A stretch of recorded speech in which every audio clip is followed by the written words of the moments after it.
Welcome to Bailey Price Media. Bailey, who actually played the game and knows more football than you will ever forget, know, or understand.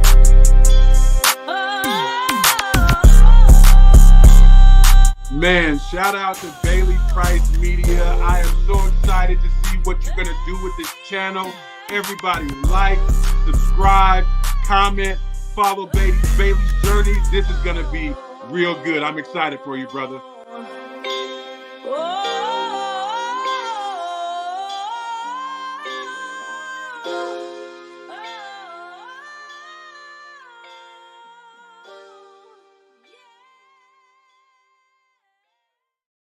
All right, welcome into the first edition of College Football Recap with Dana Sanders, former NFL running back. Cannot wait to get into this one. It's going to be a great show. Thank you all for tuning in to Bailey Price Media Live. I appreciate you. In this show, we're gonna talk all things college football. More specifically, we'll talk about three big games that I wanted to kind of touch on and discuss. Obviously, I do a show with Matt McChesney, talk all things Colorado. So we're going to talk about that. We're going to talk about Florida State losing to Memphis. That was a bad loss for them, and they're 0-3. And it seems Norvell may be on the hot seat. Who knows? We're also going to talk about the Apple Cup, Washington State. That was played at a neutral site, CenturyLink Field, or I guess they call it Lumen now, Lumen Field. That was a neutral site game. I'm glad they're still playing it, but Washington ended up losing late to the Cougars. I know Dana has a lot to say about this. So without further ado, former NFL running back, one of my biggest mentors my whole life. I've known him for my entire life, and I appreciate him. Can't thank him enough for joining and supporting. Let's go ahead and bring him to the show. Dana Sanders, welcome to the show. How you doing, brother? Hey, I'm good, man. A little hoarse. I was at a concert last night. Oh, yeah? But anyway, I'm good, man. I'm always good. Bailey, it's always good to see you, man. I'm watching you, dude. I'm watching. You changing things around here. You change it, all right? I appreciate you, brother. It's all magic. I'm good. I'm glad to see you growing, man. No, I know you since you were about 7 or 8 years old. Yep. Man, my whole life, man. You helped shape me to where I am today, man. So I appreciate you always, man. Let me ask you as we get into this. Let me get your takeaways from this. First 3 weeks of college football. You and I. It's our first show talking college football. What are your takeaways from the first few weeks of college football? Honestly, I just feel that because of this NIL, you call it what's LNI, NIL, all that, whatever. Yep. The guys have changed the team so fast. There's parity now. You could get a North Dakota State playing Alabama. It could be a good game depending on how well you recruit. How many guys you get in that portal, what you can pay. So you're gonna see a lot of teams that come from nowhere. Sitting on top, and it's gonna happen, and I can see it. Like we talked about with Memphis, but they're 3-0 now, right? Yeah, Memphis looks legit now. I'll tell you. Yeah. Oh my good Lord. That's the one thing you mentioned, parity. Sean King came on JB's show this morning, said the same exact thing, and I tend to agree with him. JB kind of has the take of it's watered down. It's not a great product. I think it's more parody. I think it is kind of watered down, but it's most I'd say parody. I think that's the biggest takeaway for me. I'd say because I'm like we saw Toledo go and smack Mississippi State. I know, dude. What I'm talking about. Shout out to the go-go offense. They took out Kansas. There's a lot going on, man. I agree with you. Well, you're just getting a lot of guys. They're getting the opportunity to see what it's like to sit on top and get that view from up there. Because a lot of times before this program started with these kids being able to transfer portal, they were stuck at a school for 4 years. I mean, education, I don't know where that is right now, but yeah, that is a good the game is exciting. Games are exciting, especially when you see University of Ohio, go play against an Ole Miss and lose by maybe 3 points, something like that. That's the kind of stuff I like to see. I don't watch a blowout. I don't watch any blowout games. Hell yeah, I love it. Well, let's dive right into this. We're going to dive into our first game here. Let's go ahead and break down Colorado versus Colorado State. So Matt McChesney and I did a live watch party of this. Watched this whole game live. Colorado State.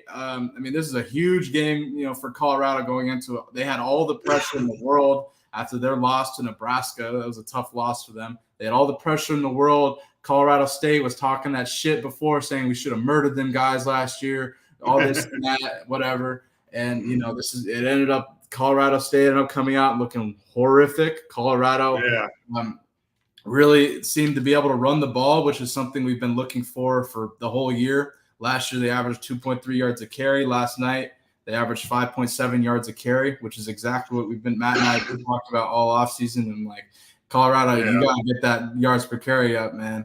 And I'm glad to see that. They had a freshman running back, Micah Welch. We saw a first look at him. He runs fast. He's big and fast. I was very impressed with him. I'm glad they kind of started giving him the rock. Dana, what are your thoughts of this game? I'm a little fearful with Colorado. I don't know what it is. I think that they have the talent. They have the talent, but sometimes I think their schemes need to change. Offensive line is still struggling to protect, the QB, and it's obvious. And I thought that maybe they got in the portal this year and grabbed some big guys and changed the scheme, blocking schemes up, or gave them different techniques. I don't know, but all I can see now is that they're going to have a problem protecting according to QB. Yes, and it's they may end up. I don't know. I don't think they're going to win as many games as we'd like for them to win, but it's a learning process. But hey, you don't give Shedeur too much time to throw. I'll tell you that. Pressure. And we're going to dive into that. One thing I will say about their offensive line is, they've kind of. Last week we saw them, struggle, kind of get dominated by Nebraska up front. They obviously freshman freshman left tackle Jordan Seaton, who's a 5-star, hell of a player. One thing about this game from the Nebraska game, they were actually able to run the ball. They're actually getting nasty. I really liked what I saw from that offensive line. Yeah. Now it's they have to take what they just did here against a shitty Colorado State and translate it into Big 12 play. They got Baylor at home next week, so that's gonna be a huge game. To open up Big 12 play for Colorado back in the Big 12. But I will say, man, Colorado's defense came to fucking play. Hill Green and Bentley. Matt calls them the law firm, that linebacker core of Colorado. The law firm. They're good. They're good, but the problem with that is the linebacker scheme. They run that Tampa 2 a lot.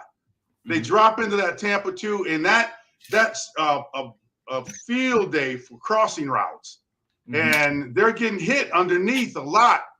And that Tampa 2 came from Tampa, and they had the players to play that, because the Tampa 2 is nothing more than middle linebacker just dropping back, about 10 yards. So you can't, if you're trying to drop a pass right in here, you got to go over top of him, but you can't. So he gets far enough where it's a challenge to throw throw over him, but that middle opens up for crossing routes. Guys get picked off, and I watched that, and I'm like, dude, I'd go more zone. I would just do zone against teams, especially if you got receivers like Colorado had. Yeah, man, they get one step, they're gone, man. Yeah, and one thing, so Colorado, man, we're gonna dive into Colorado's offense. One thing from their defense, I wish and Matt harped on this, better play from the three technique position. We've been saying this all offseason. Colorado, in order for them to be able to stop the run better than they did last year, you got to see improvement in that three technique position. I think, honestly, at times Saturday, we struggled to see that. Matt and I pointed it out. We were watching it live on stream. We pointed it out, and we'll see. I'm sure Coach Sapp, Warren Sapp and Damian Lewis are up there. I'm sure that they're going to sit here and kind of address this. They are also missing Big 97 from that game. I believe I didn't see him out there. They're Big 97, who's one of the strong interior defensive linemen. So I'll look to see how they can kind of adjust next week. But let's look at the facts. Colorado shut down North Dakota State in the second half, allowing 6 points. Colorado held Nebraska scoreless in the second half. Colorado only allowed 6 points against the Colorado State team in the second half in the fourth. And so realistically, if they can take the way that their defense plays in the second half and in this game and translate it into Big 12 play, that's kind of where I could see them having some success. But the Big 12 is no joke. It's a gauntlet, especially when they got Baylor. They go down to UCF in the Black and Gold Bowl. That's with Malzahn and the Loud House out here. The Loud House. It's gonna be interesting. Or the Bounce House. Call it K-State. K-State. That's a huge rivalry. Colorado and K-State. So I think it'll be interesting to see whether they can translate that down the field or down as they play 12 opponents. But focusing on their offense, man, Travis Hunter. I don't know if how much you know about Travis Hunter. He's a unicorn. Like, look at this stat line right here. This is unfucking believable. He played 123 snaps, 2 touchdowns, 100 yards. He's had 100 yards every game this year. He's played damn near every snap on both sides of the ball this whole season. He had a pick, pass breakup 5 times. Like, Travis Hunter I've never seen anything. The closest be like Dion, but But I mean, have you ever in your lifetime seen someone play 123 snaps a game and play? I've never especially with the athletes today. That's almost impossible to do. And he got hurt last year, and he's back playing like nothing ever happened. So yeah, exactly. It's just amazing. I couldn't do it. Yeah, and I'm like, Travis is unbelievable. I mean, let's see him here on this catch. It's ironic that the cat that you see 11 right there. That's who. Yeah, that's the one that hit him last year. Yeah, it's ironic that Travis Hunter has torched him. Look at him. Yeah, Travis Hunter's a unicorn. Colorado's offense was balling. Obviously, here you see Shedeur passing a touchdown pass to LeJontay Wester, who had 2 of them on Saturday. Colorado has a lot of weapons, and so I'd like to see them translate this into when they play some more difficult opponents in the Big 12. But I really liked what I saw from Colorado. What were your final thoughts on Colorado's offense? It always is the same thing. Protect Shedeur. Yeah. And I'm telling you, I'm gonna tell you right now, they'll be in a top 10 if they could protect him. And the defense stays playing. I mean, tightens up a little bit on some of the schemes I look at. I would change, but who am I? I'm an armchair guy. Well, yeah, but I agree with you. In we saw it last game with Nebraska when they come out and empty in 3-by-1 first 8 out of 9 plays. Like, man, you're setting yourself up. You got to be able to run that damn ball. Yeah. You know what I'm saying? You got to take pressure off Shedeur. A quote that Matt McChesney said that Mark Jones, ESPN, analyst and announcer, actually said in the North Dakota State game. He said, his former Buffalo Matt McChesney said, if Shedeur doesn't have to do everything, he can do anything. And that, I think just give him time. He's like, that's why in the offseason, he trains with quarterback from Tampa. He plays Cam Ward. He trains all these guys. Yeah, Cam Ward. Brady's one of his trainers. Forget the damn thing, but it's down in Florida, right where you're at. Yeah. They talk about it down here when Brady comes to town and Shedeur's with him the whole time. Yeah. I really liked what I saw from Colorado. Now will they translate it to Big 12 play? I tend to think that they will. You know what I'm saying? But we'll see. We'll see. All right. TJ Riddell, what up, my guy? I appreciate you. Let's move forward here. So now we dive into it. Florida State. Florida State. Florida State paid Memphis $1.3 million to play them in Tallahassee. Memphis drummed them. Like, they paid them that much. Yes. And so Memphis took them out on the road. Florida State drops to 0-3 after starting, ranked 10 beginning of the year. All 3 of their losses have come to unranked teams. Mike Norvell formerly coached at Memphis, and now his predecessor just went and beat him. It's ironic. What are your thoughts of this game and Florida State in general? I just, I would think that they could grab really good ball players out of the portal because they're Florida State. A lot of times you look at Alabama, LSU, these schools get with their reputation, Auburn, they should be able to pull, some top-notch ball players. And I don't know what the deal is with Florida State right now. I don't understand it. They have talent, but they may have an old coaching style. I don't see how everything translates to what they're doing now because they have talent, man. They're talented. I see. This is my biggest thing. They brought in DJU, former Clemson quarterback, former Oregon State quarterback, and he's just I don't know. He doesn't fit in my opinion. He just seems to have struggled. I don't understand why. I think he's a better player than what he's shown, obviously, in these first 3 games. Florida State as a whole, I think they're talented. I don't think that they're what they used to be. That's for sure. Especially on the defensive line, they don't have as many athletes as you might have remembered. Well, you get a quarterback that's switching around. I mean, they're systems you learn. You go to one school, you learn this system. Even the plays may be a little different. The plays may be the same, but the wording is different. What is this play called? Well, and he's got to get in there, and coaches may teach him to read a different way. So every year you get there, you're basically starting over, unless you jump into a system that's that you're pretty familiar with, that you've actually played in before. And that's the good thing about you're an NFL team. You sign 5 years, you're gonna be there for 5 years, so you're gonna learn that system. Right now, if they just jump from team to team, and the schemes are different, your blocking schemes, your defense. Some people like to run man-to-man, some run zone. I'm a zone guy. Now, Deion Sanders, man-to-man guy, because he was a good man-to-man guy because he ran a 4.2 40. So he didn't care. If he get beat, he gonna catch you. And get hold of the ball. But so that's what I mean, and that's what I think a lot of kids or teams are suffering for right now. They have no consistency from going from one place to another. So I think you make a great point with that. Everywhere, I mean, everything's different from verbiage. It is. Thing you learn a whole new system, everything. And think of, DJU has transferred twice now. I think maybe 3. I don't know if I think it's twice that he's transferred now from Clemson to Oregon State to Florida State. JB talks about this endlessly forever. Yeah, it is tough. When I was with Detroit, we ran a 60 series, and they had all these derivative off the 60 series, which if I was if it's 63, you're going to swing. If it's 64, you flare. And 62 wheel route. So then you go down to Dallas. I went down to Dallas. It was totally different. Dallas 60 series is almost like a 70 or 30. It was different. Yeah, I'm like, exactly. and then that's why I was only there a week. Yeah, and if you think about I signed, they had me there for. I just signed for a week, but I was like, man, I can't. It was so complicated.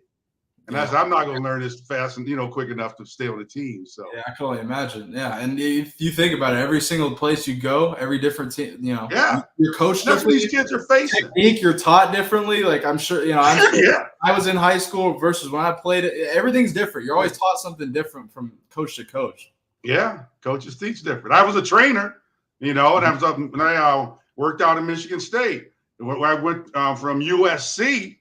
They had their program was totally different than the weight training program at Michigan State, so I had to adjust to that. And so I worked out with linemen instead of the running back. So it's all different. So let me ask you about Norvell.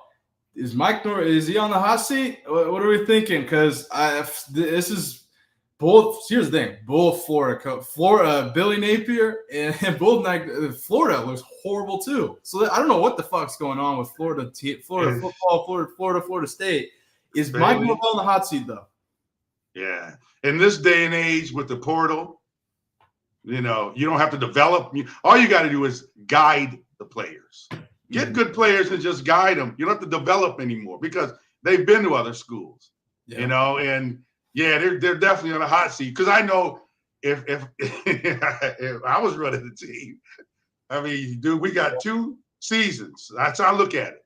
We got 2 seasons to play, and if we have 2 bad seasons, especially with this age of the portal, you're done, man. I think you're done, but we'll see. Yeah. There may be a loyal, boost, loyal boosters or whatever, but I don't see it. I just in this day and age, it's a fast game now. Yeah, because all these teams are going to be different next year. Yeah, literally, it's a portal. Half your team is going someplace else next year. Yeah, that's true. Yeah, and it's a cutthroat business. This is college football is cutthroat as shit. So is the NFL. This is what it is. I'm with you. I think he's on the hot seat. We'll see if Florida State can turn around as they head into face more ACC opponents, but. Fuck, we'll see. It's gonna be tough for them. I have Memphis.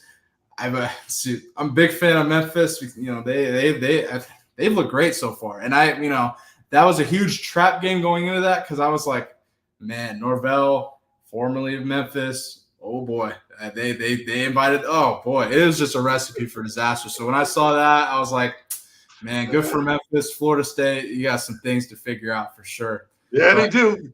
Yeah, we'll see But, what happens. they've struggled for a while. Florida State's been struggling for a while. Yeah, true. And to see Florida, that's oh boy, that's blowing me we'll away. talk about Florida next week because it sounds like Billy Napier is not going anywhere. I mean, I saw a report today from On3 that said he's very confident that I'll get a fourth season there, which we'll see. They got some fucking problems too. I don't know. But let's move forward here. Let's go to the Apple Cup. My hometown matchup here. So Washington State, the Apple Cup was played at a neutral site at Lumen Field, the Seahawks Stadium, downtown Seattle. Washington and Washington State. Washington seemed to struggle to stop Washington State on offense. I was not really surprised by this. Washington State has been putting up points all year. They put like 80 on Portland State damn near. Like they can put up some points now. And, I think, Washington lost this game on a very controversial fourth down call. They ran an option, did not fucking work at all. And it just, people are kind of going at the coach play calling, Jed Fish. What are your thoughts about this game? Let's just break it down. Well, first of all, I look at it this way. Out of the last, 10 times they played, Washington's won 9 of them. Yeah. So Washington State, it's about time. And I think it's the first time they played at a neutral field too.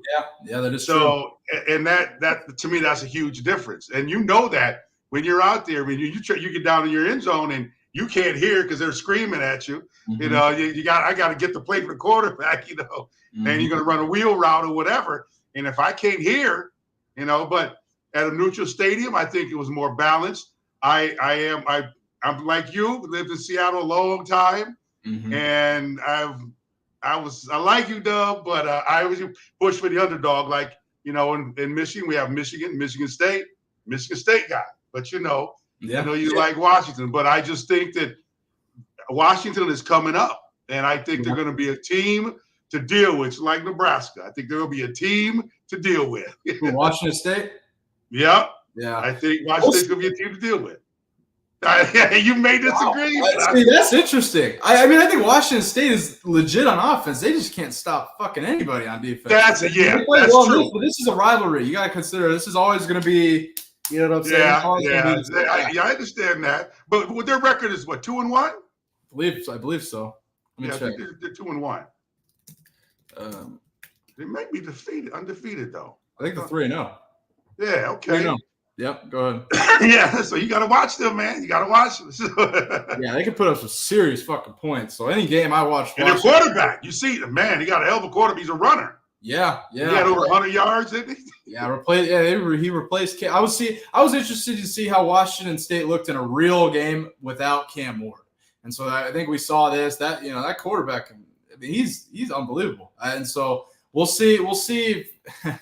With going forward with Washington State, they're in the Pac-2, which is now going to become the Pac-6 because they're adding in 2026. They're adding Boise State, San Diego State, Fresno State, and why can't I remember the other fucking school? There's a fourth school they're adding that I can't remember, but yeah, they're adding 4 new schools. What? Colorado State's the 4th one. Yeah, but those 4 schools are going into the Pac-12 of Washington State, and Oregon State, so that's going to be interesting.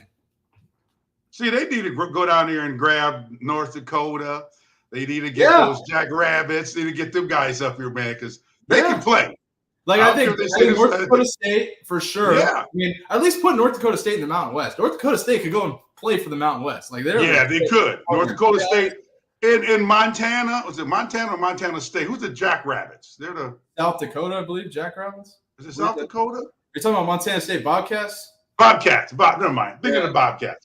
Yeah. So think of them, but I also think that I think UNLV. I was very impressed with what I saw from UNLV. Shout out to that go-go offense from Marion. Man, I was really impressed with what I saw from them. UNLV. Yeah.